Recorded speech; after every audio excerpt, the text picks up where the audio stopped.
El siguiente acompañante que tenemos, continuamos con el mundo de la ciencia, es el doctor en Historia de la Ciencia por la Universidad de Oxford,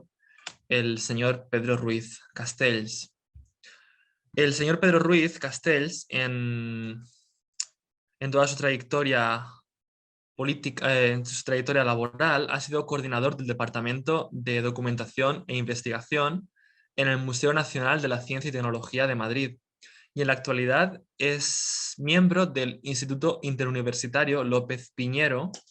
que es un instituto destinado a estudios históricos y sociales sobre la ciencia, la tecnología, la medicina y el medio ambiente.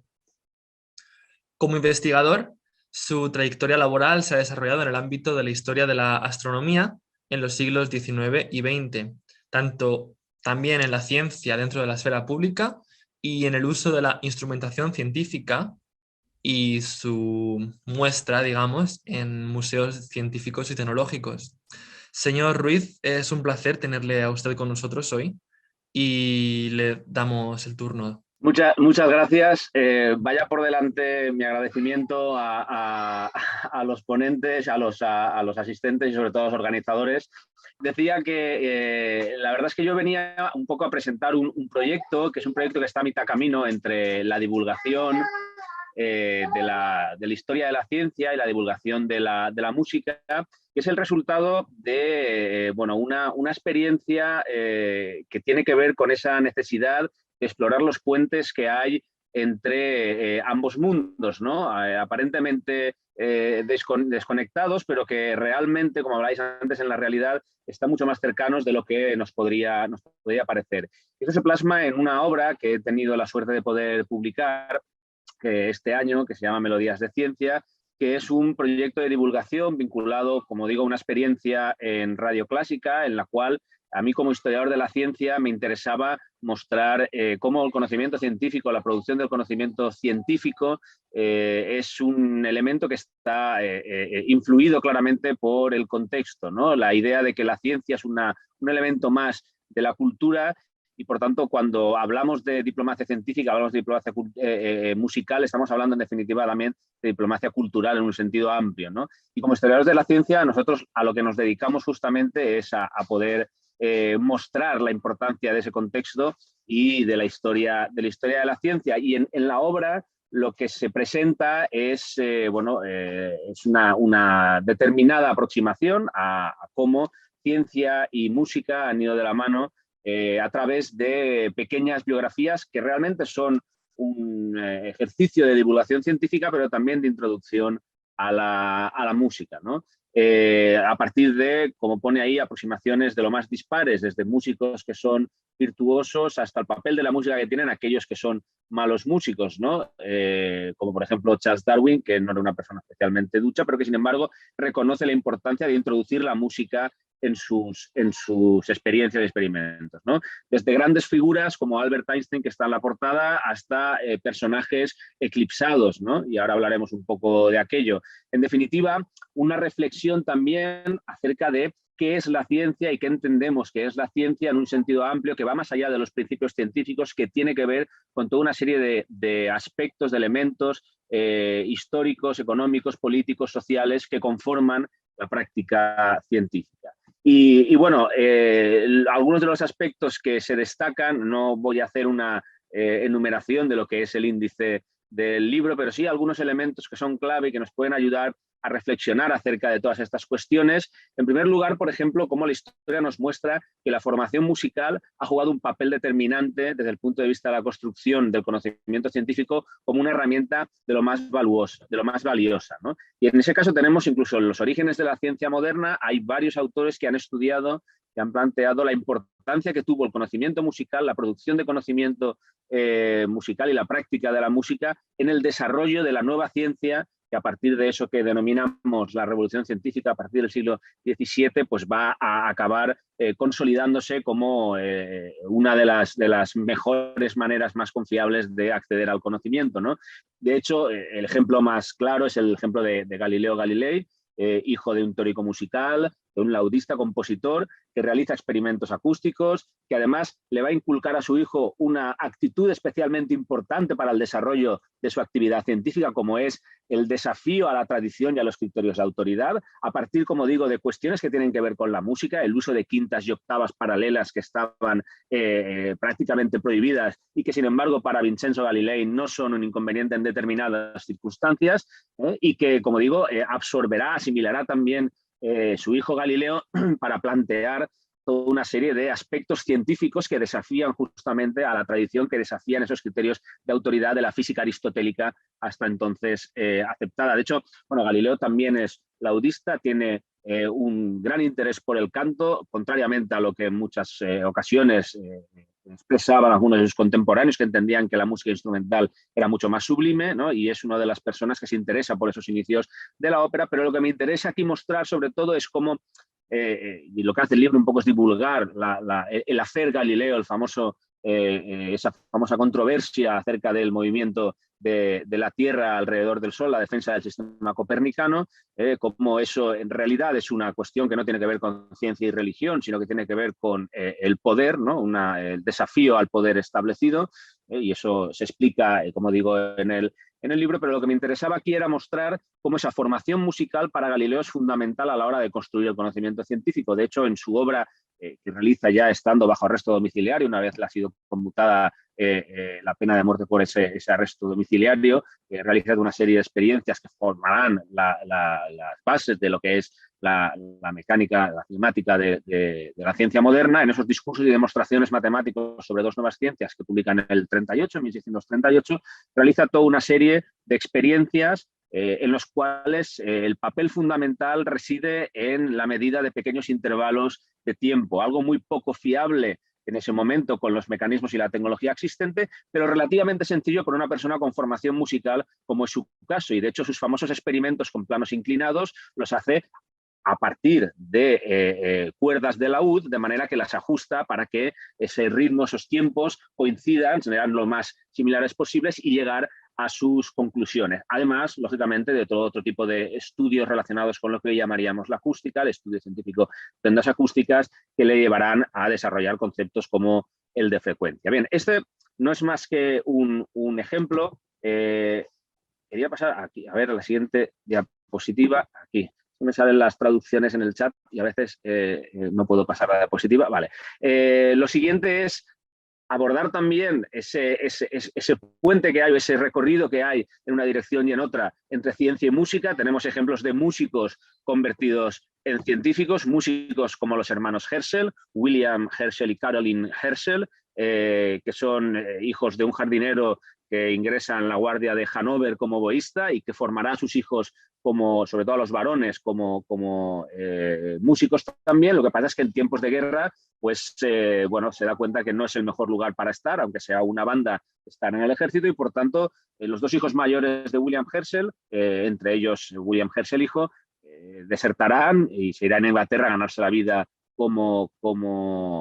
músicos. En este caso, William será un reconocido violinista que acabará instalándose en Bath como organista, como compositor, como director, y en un momento determinado acudirá a su Hannover natal para salvar a su hermana Caroline, que es una mujer que ha tenido unos serios problemas de salud, que su madre tiene poco menos que allí encerrada, ayudándole a las tareas del hogar, y hará que acuda con ella para intentar ganarse la vida como solista, como soprano, en los ofertorios que él dirige en Bath, ¿no?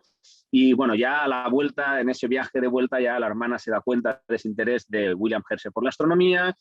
su necesidad de construir sus propios telescopios para poder observar estrellas que no son visibles por la gran mayoría de los astrónomos y que le llevarán al descubrimiento de Urano. Y en un ejercicio de bueno, lo que es el mecenazgo, ¿no? Se lo dedica al rey Jorge, y este lo que hará será, a cambio, en un movimiento que recuerda al de Galileo, como decíamos antes, cuando en su descubrimiento de las lunas de Júpiter se lo dedica a los Medici, pues entonces conseguirá, en este caso, una pensión que le permita profesionalizarse como astrónomo, se instalará al lado de Westminster en una especie de, bueno, de ejercicio como si fuera un after party entertainment, que dirían los ingleses, ¿no? Después de las cenas reales van allí a observar los cielos, pero le permite realizar una serie de descubrimientos y se lleva a su hermana con él, profesionalizándola al final después, porque en el momento en el que William se casa, acaba ella reclamando también una pensión y se convierte en la primera científica profesional de la historia, descubriendo toda una serie de nebulosas, cometas, etcétera, que entre los dos hermanos harán una labor y que además será siempre reconocida por el propio hermano, por William Herschel, y en un ejercicio, como decía también en esta obra, de reivindicar la figura de las mujeres, que muchas veces ha sido sometida a un segundo plano, ¿no? En estas historias de la ciencia. Y de la misma manera que tenemos músicos que se dedican a la ciencia, tenemos científicos que hacen de músicos, y el caso que seguramente conocerán todos ustedes es el de Alexander Borodin, una persona que tiene una formación médico-quirúrgica, que se dedica a la química en San Petersburgo, ¿no? Y que después, además, durante sus estancias postdoctorales en Heidelberg y en Pisa, pues tendrá la oportunidad de trabajar con toda una serie de profesionales de la talla no solamente de Erlenmeyer, sino también jóvenes rusos como Dmitry Mendeleev, el padre de la tabla periódica, ¿no? Y sin abandonar en ningún momento esa preocupación por la música, que ya muestra desde los 9 años con composiciones realmente impresionantes para su edad, pero que acabarán pues llevándole a componer algunas de las obras más conocidas y destacadas de la historia de la música. De hecho, en su retorno a San Petersburgo combinará esa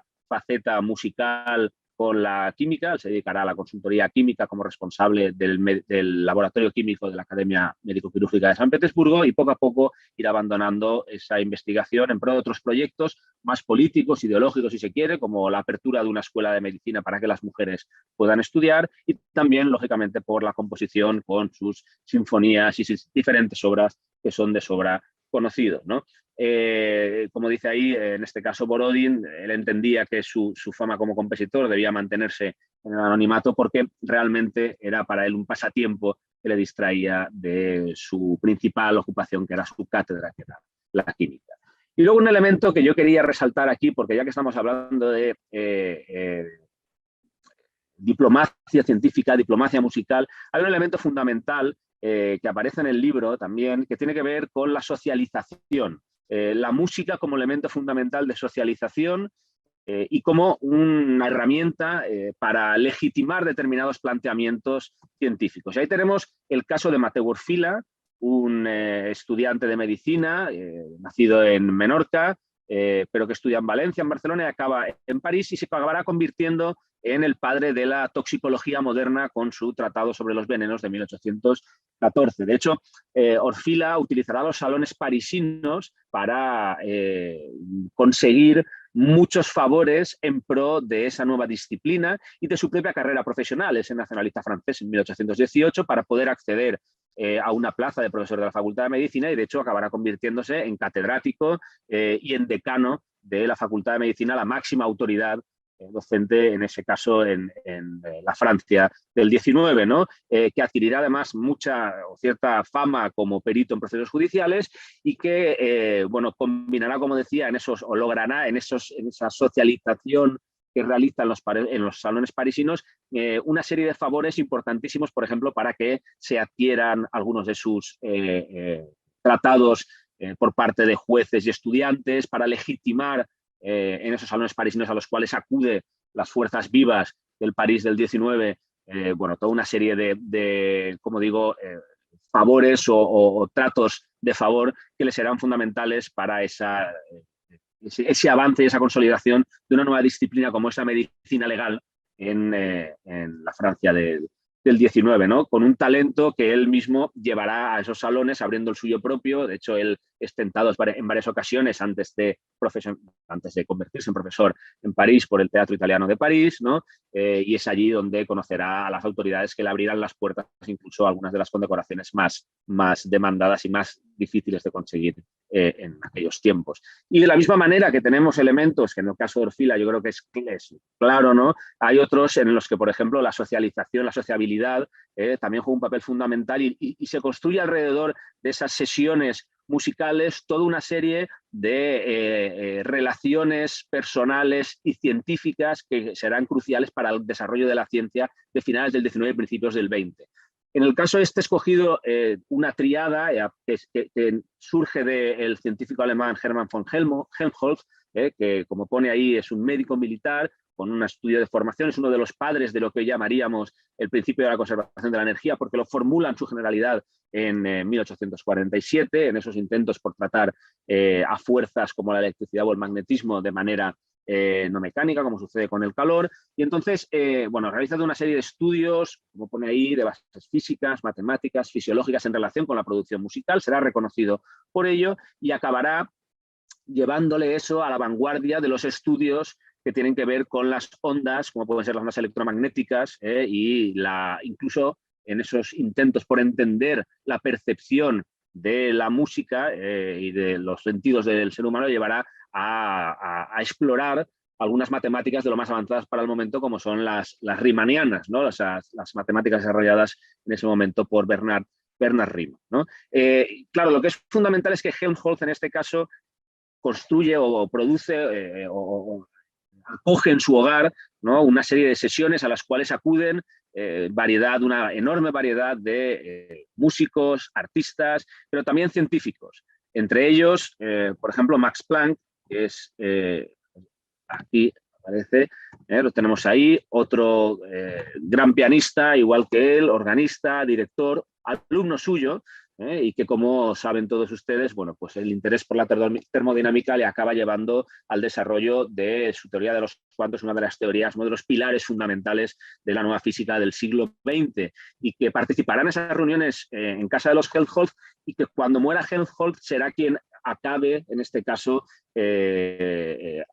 trasladando esa tradición a su propio hogar, y allí contará no solamente de nuevo con artistas, músicos importantísimos, sino también con científicos de la talla del propio Albert Einstein, ¿no? Que es, bueno, pues uno de los iconos científicos del siglo XX y cuya teoría de la relatividad, como se indica ahí, tiene que entenderse también en la efervescencia cultural del periodo, en el cual la música también juega un papel fundamental, y ese desafío a las reglas establecidas, esa ruptura de lo que serían las percepciones hasta la fecha aceptadas, ¿no? Ambos son grandes músicos, creo que no vale la pena entrar aquí a desarrollar sus aptitudes musicales o la devoción que pueda tener alguno de ellos por algunos de los autores, pero sí que me interesa también mostrar cómo ese tipo de prácticas es común en otros autores, como puede ser Werner Heisenberg. Tenemos ahí un personaje crucial para el desarrollo de la mecánica cuántica, cuyo papel durante la Segunda Guerra Mundial, en este caso en el desarrollo de la bomba atómica alemana, es crucial y que ha sido además también reflejado en algunas obras, como la famosa obra de teatro Copenhague, ¿no?, en la cual muestra ese enfrentamiento que tiene con otro de los físicos del momento, con Bohr, que ha sido su maestro, en relación con el desarrollo de la bomba atómica, ¿no? En algunos casos parece ser que habría sido quien habría llevado además a los nazis, dado su reclutamiento forzoso, en la dirección equivocada para el desarrollo de la bomba atómica alemana, bueno, pues sobrecalculando la cantidad de uranio que era necesario, pero eso es algo que no está ni mucho menos claro, ¿no? Lo que sí que es cierto es que él es un gran músico, que participa, y la música le sirve también para socializar, para criticar algunos de los elementos del nacionalsocialismo en ese momento, que de hecho él está tentado también a dedicarse a la música, porque, como digo, es un niño prodigio, pero que finalmente no lo hace. Y todo esto tiene que ver, como decía, quizá con esos movimientos de transmisión de conocimiento científico, musical, es decir, cultural en todo su sentido, que en esas zonas de contorno, ¿no?, en esas boundary zones que aparecen ahí, en los cuales no está muy claro si lo que se está negociando o sobre lo que se está compartiendo son conocimientos musicales, conocimientos científicos, y de qué manera se produce eso, ¿no? Y luego, simplemente para acabar, porque no quiero hacerlo más largo, mostrar algunos elementos también que nos permite, a la hora de aplicar un proyecto de divulgación de la historia de la ciencia mediante la música, también nos permite hablar de otras cuestiones, como pueden ser eso que denominamos historias subalternas, que tienen que ver con, por ejemplo, el reconocimiento de otras figuras más allá de las grandes figuras, y de hecho hablamos de algunos personajes como Frank Oppenheimer, no Robert Oppenheimer, que es el padre, el líder científico del proyecto Manhattan, sino su hermano menor, en este caso también en el proyecto Manhattan involucrado, pero flautista, y que acabará siendo perseguido por su pasado comunista durante el macartismo. De hecho, tendrá que dedicarse a la ganadería, ¿no? Porque se le retira el pasaporte, no puede encontrar trabajo, se obligado a abandonar la universidad pese a sus aportaciones, y ese paso por la ganadería, pues digamos, el bajar hasta esos elementos, ¿no? A bajar a tener que ganarse la vida de otra manera, hace que tenga que empezar de cero, empieza una formación, o empieza a dar clase, en este caso a estudiantes de secundaria. Eso le hace que se preocupe por la divulgación de la ciencia, que es un elemento crucial también para el desarrollo de la ciencia, ¿no? Y entonces hace que se convierta, como digo, uno de los grandes expertos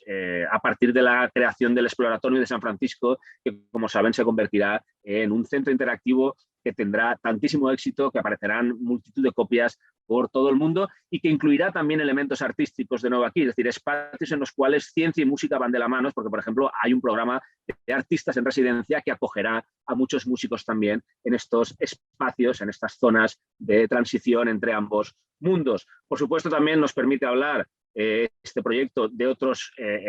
personajes que suelen no acaparar las grandes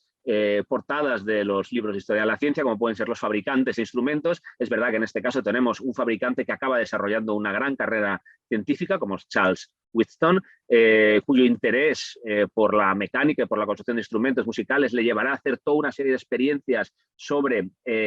ondas sonoras, sobre polarización, refracción, difracción, y eso de la mano de la construcción de nuevos instrumentos, porque no la abandona en ningún momento, pero el empuje que le hace o que le propina la visita de algunos científicos reconocidos como Hans Christian Ørsted, que saben que es el padre, uno de los responsables de esa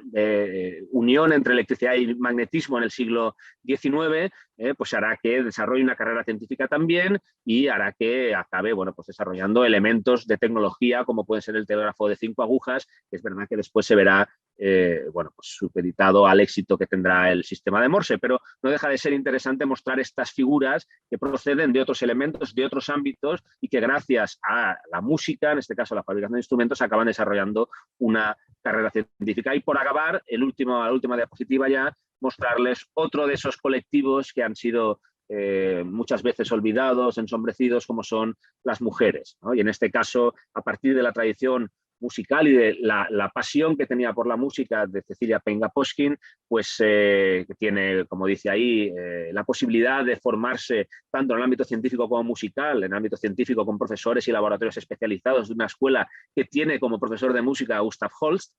pues se acabará decantándose, pese a no olvidar nunca ese interés por la música, decantándose por la ciencia, en particular por la astronomía, y se convierte en la primera mujer que, bueno, abandona la Universidad de Cambridge tras haber estudiado con Arthur Eddington,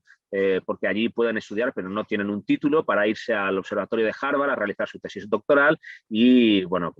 redactar una de las tesis más importantes y mejor escritas hasta esa fecha, que si bien no le llevará a un reconocimiento en un primer momento, finalmente su situación será insostenible y hará que, bueno, se convierta en la primera catedrática, también no solo en la primera mujer que defiende una tesis en el Observatorio de Harvard, la primera persona, perdón, siendo mujer, además, pero luego aparte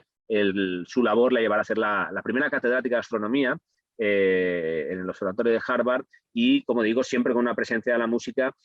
constante a lo largo de su vida, pero quizá lo más importante es que se convierta en un referente para otras muchas mujeres, que como por ejemplo Joan Feynman, la hermana del famoso físico Richard Feynman, que tenían toda una serie de problemas para desarrollar su pasión por la ciencia, a partir del ejemplo de Cecilia Penga-Poskin, pues acabarán desarrollando, como digo, esa actividad científica. Y yo creo que hasta aquí no voy a extenderme más, lamento haber sido un poco demasiado sintético en algunos ejemplos, pero quería hacer un repaso general y nada, muchísimas gracias de nuevo por la invitación y estoy a su disposición.